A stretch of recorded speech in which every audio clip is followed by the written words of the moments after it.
오늘은 이 말씀을 중심으로요, 섬기러 오신 예수님이라는 제목으로 하나님의 말씀을 함께 나누도록 하겠습니다. 오늘 이 본문 말씀, 특별히 이 마지막 말씀, 인자가 온 것은 섬김을 받으려 함이 아니라 도리어 섬기려 하고 많은 사람의 대속물로 주려 함이니라. 이 말씀은 우리가 익히 잘 알고 있는 말씀이라고 생각합니다. 오늘 이 말씀을 통해서 우리에게 주시는 하나님의 은혜가 발견되어지는 은혜가 있기를 축복합니다. 네, 오늘 이 말씀이 시작되는 부분을 잠시 보면요, 우리는 이 말씀이 가지고 있는 배경과 이 말씀이 어떤 분위기를 풍기고 있는지를 잘 알 수가 있습니다. 먼저 한 가지 그 부분을 확인하면서 말씀을 이어가기를 원하는데요, 먼저 그 첫 번째 부분인 32절 말씀을 우리 한 번 더 같이 읽어보도록 하겠습니다. 함께 읽겠습니다. 예루살렘으로 올라가는 길에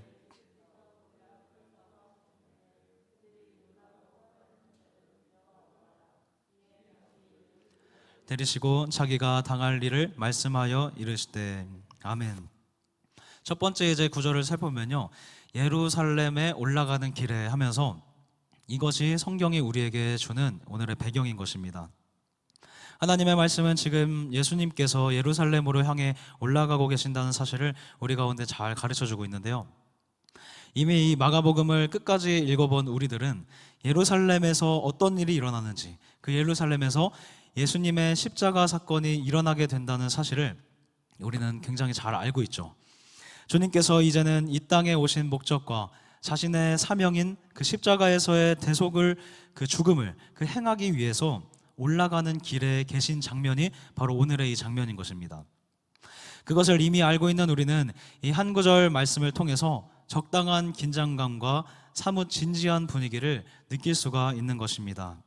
그런 분위기 속에서 주님께서는 오늘 제자들에게 그들을 향해서 자신의 죽음과 그리고 앞으로 일어나게 될 부활의 역사를 말씀해 주셨습니다. 이 순간에는 모든 것을 드러내시고 예수님이 다 가르쳐 주셨어요. 대제사장들과 서기관들에게 자신이 넘겨질 것, 그리고 그들에 의해 능욕을 받고 그리고 침뱉음을 당하고 채찍질을 당하게 될 것인 것, 그리고 죽음에 결국에는 이르게 될 것이라는 것과 3일 만에 다시 살아나게 될 것, 그 부활의 역사까지 예수님께서 모든 것을 가르쳐 주셨습니다. 그것을 듣고 있는 제자들이라면 마땅히 주님과 그리고 주님이 가신 그 뜻에 관심을 가져야 되는 것이 당연한 것이겠죠. 그런데 오늘 그렇게 중요한 말씀을 하고 계시는 이 순간에도요, 이 제자들의 관심은 전혀 다른 데 있었습니다. 특별히 제자 중에 야고보와 요한이 무엇인가를 요구하면서 주님 앞에 나아오는 장면이 기록되어 있는데요, 그들이 원하는 것은 예수님께서 예루살렘에 가시면 이제 로마의 압제를 물리치시고 왕의 자리에 앉을 것이라고 생각했기 때문에 예수님께서 그 영광의 자리에 앉을 때에 자신들도 그 영광의 자리 왼쪽과 오른편에 앉게 해달라는 것입니다. 이 제자들은 예수님이 오신 이유, 예수님이 이 땅에 죽음을 위해서 오셨다는 사실을 전혀 이해하지 못하고 있는 것 같습니다. 오늘 주신 이 말씀은 예수님께서 제자들에게 무려 세 번째로 가르치신 십자가의 고난과 부활에 관한 말씀이었습니다. 하지만 이들이 지금도 바라보고 있는 것은 메시아가 겪게 될 고난이 아니라 메시아를 통해 자신들이 누리게 될 그 영광, 그 영광만을 이 제자들은 바라보고 있었던 것입니다.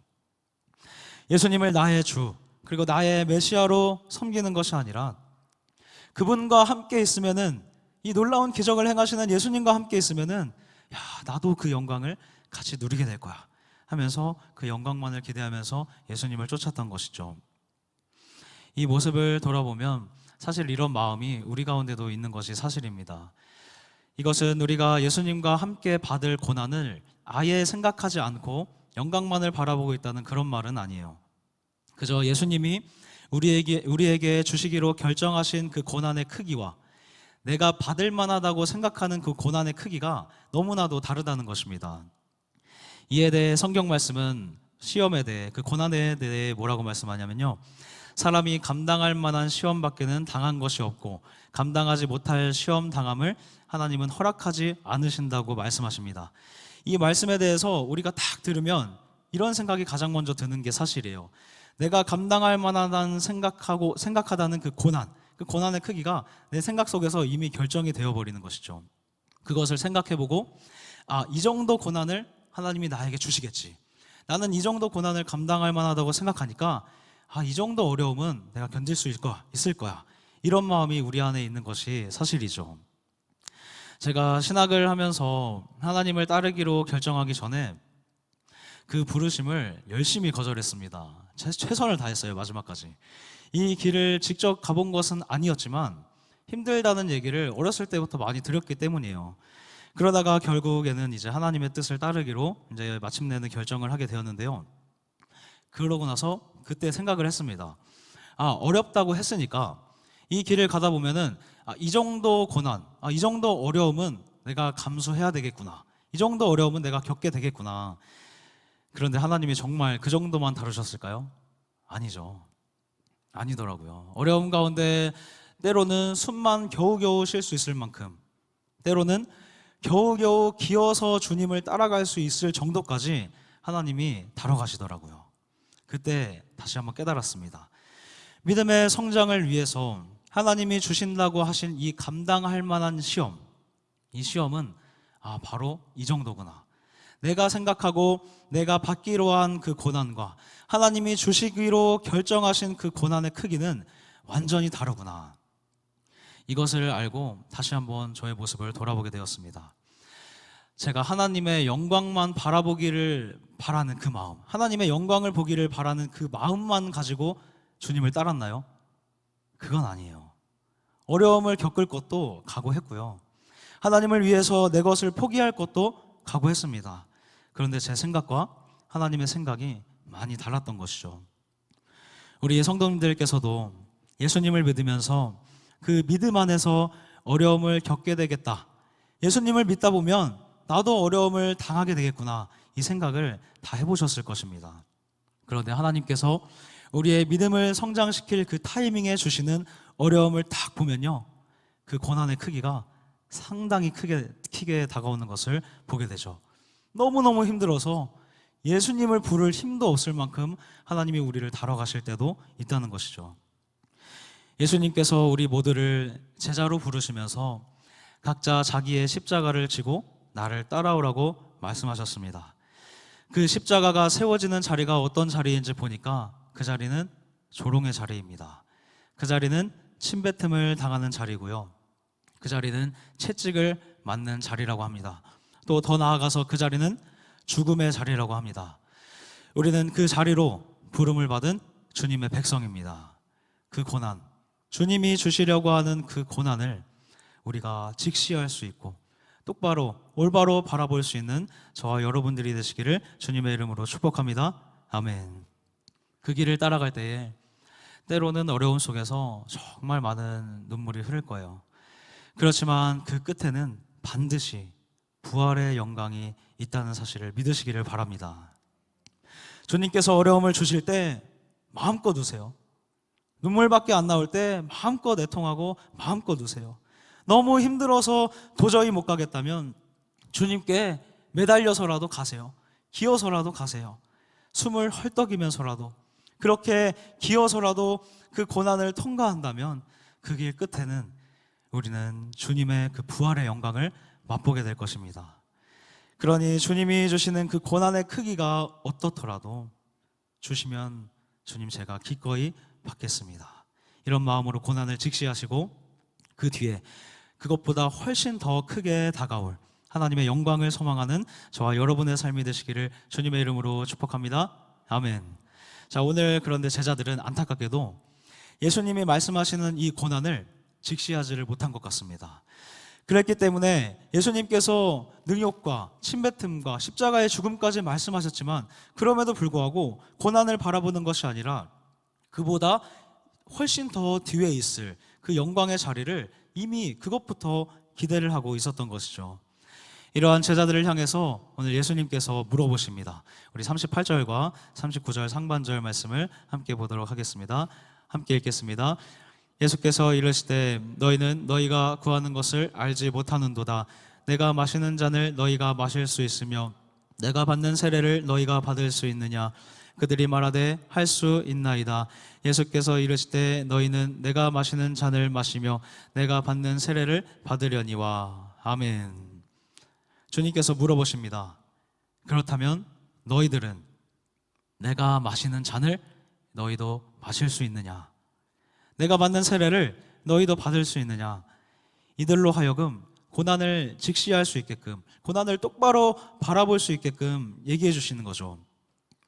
내가 앞서 너희들에게 얘기했듯이 예루살렘에 들어가게 되면 나는 이제 넘겨질 것이고 조롱을 당할 것이고 채찍에 맞게 될 것이고 결국에는 십자가에 달려 죽음을 맞게 될 것이다. 그 죽음까지 나아가는 그 잔을 너희가 마실 수 있느냐? 죽음까지도 따라올 수 있느냐고 예수님이 분명하게 물어보십니다. 그 물음 앞에 오늘 제자들의 대답을 보니까 뭐라고 했나요? 조금 전에 읽었던 39절 상반절 말씀을 보면요, 그들이 말하되 할 수 있나이다, 이렇게 얘기를 하는 거예요. 주님의 이 심오한 물음 앞에 단번에 주님, 제가 그 잔을 마실 수 있습니다, 이렇게 대답하는 모습입니다. 그런데 이 질문에 할 수 있다는 이 대답이 그렇게 쉽게 할 수 있는 질문인가요? 그것은 아니죠. 그런데 제가 이 말씀을 다시 한번 묵상하면서 곰곰이 생각을 해보니까 이 모습이 사실은 저의 모습이었더라고요. 저에게도 사역을 출발할 때 진짜 자신감이 넘칠 때가 있었습니다. 그때는 이런 대답이 굉장히 쉬웠어요. 예수님을 따르는 것? 주님, 제가 할 수 있습니다. 제가 끝까지 한번 따라가 볼게요. 주님을 따라서 사역자로 살아가는 것? 주님, 그것도 할 수 있어요. 그거 할 수 있습니다. 주님의 영광만 보면서 말씀 묵상하고 이렇게 사역하면서 살아가는 것 얼마나 영광스럽습니까? 주님, 제가 끝까지 해볼게요. 평생 주님을 위해서만 살겠습니다. 주님, 그 죽음의 자리요, 주님께서 허락해 주시면 순교의 자리까지도 제가 한번 나가보겠습니다. 이렇게 마음에 자신감이 넘쳐서 주님을 향해서 뭐든지 할 수 있다고 고백했던 순간들이 제 안에 있었어요.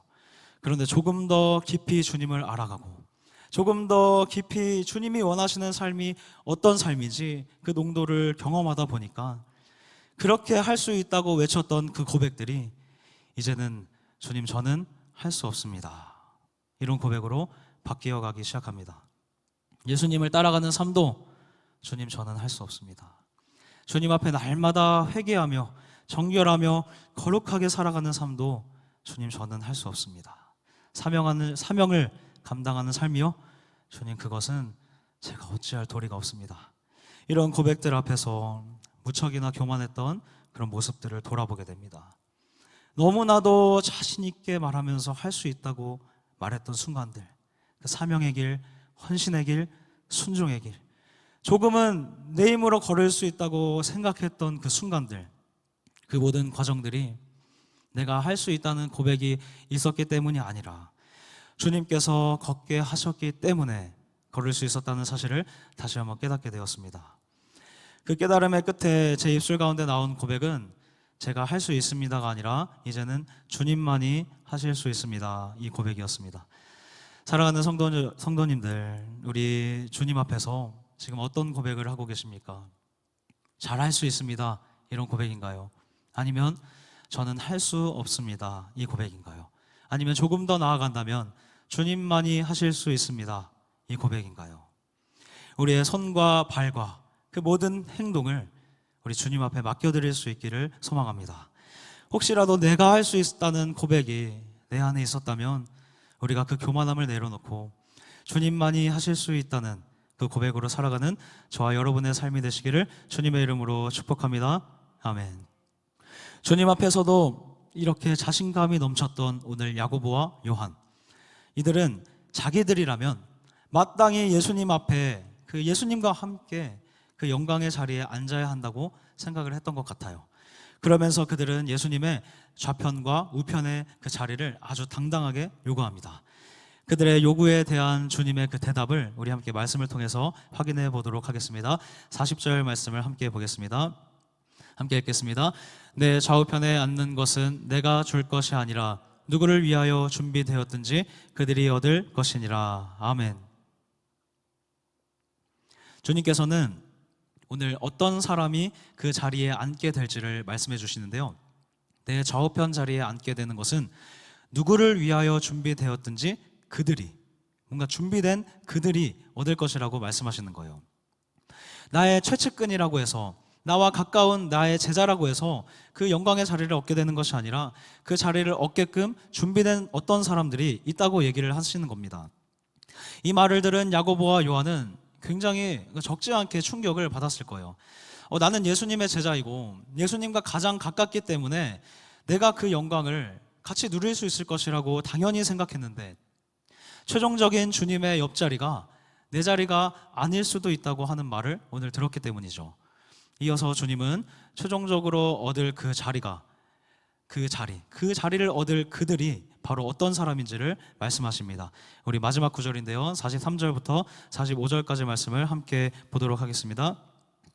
너희 중에는 그렇지 않을지니 너희 중에 누구든지 크고자 하는 자는 너희를 섬기는 자가 되고, 너희 중에 누구든지 으뜸이 되고자 하는 자는 모든 사람의 종이 되어야 하리라. 인자가 온 것은 섬김을 받으려 함이 아니라 도리어 섬기려 하고 자기 목숨을 많은 사람의 대속물로 주려 함이니라. 아멘. 주님과 함께할 자리를 얻게 되는 그 사람은 바로 남을 섬기는 자들이라고 주님께서 말씀하십니다. 모든 사람의 종이 되고 낮은 자리에 있는 그들이 결국에는 주님의 좌우편, 그 영광의 자리에 앉게 될 것입니다. 그렇다는 것은 지금 내가 있는 자리가 나의 마지막 자리를 결정한다는 사실이죠.